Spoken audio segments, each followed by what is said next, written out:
Sa ABRA, nagsama-sama rin ang mga magulang at iba pang stakeholders para sa paglilinis at paghahanda ng mga silid-aralan para sa pagbubukas ng klase sa June 8. Magbabalita si Jam Malingan.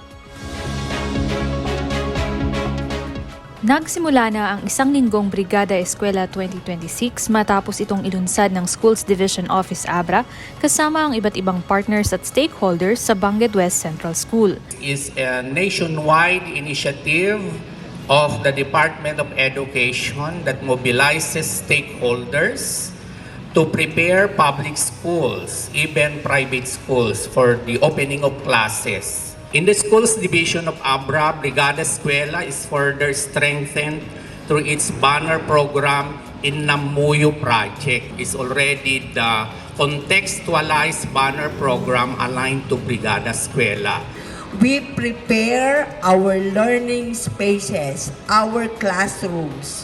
Tapno, mas napimpintas, ti panangrugi ti klase, mas ma-enjoy to ubing to may agbasa because they have a very clean classroom ready to welcome them back to school.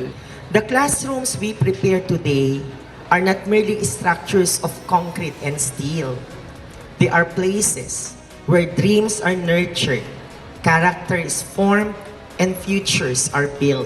Ang Brigada Eskwela ngayong taon ay may temang bayanihan sa paaralan, nagkakaisa para sa kaayusan at kaalaman. Kaya may nga napintas di classroom ni nadalos. So nga makitinulong kami lahat mo. Siyempre ma'am no, kasi nga brigada, agininam mo kami nga parents, ken naragsak kami ma'am nga kikita manin.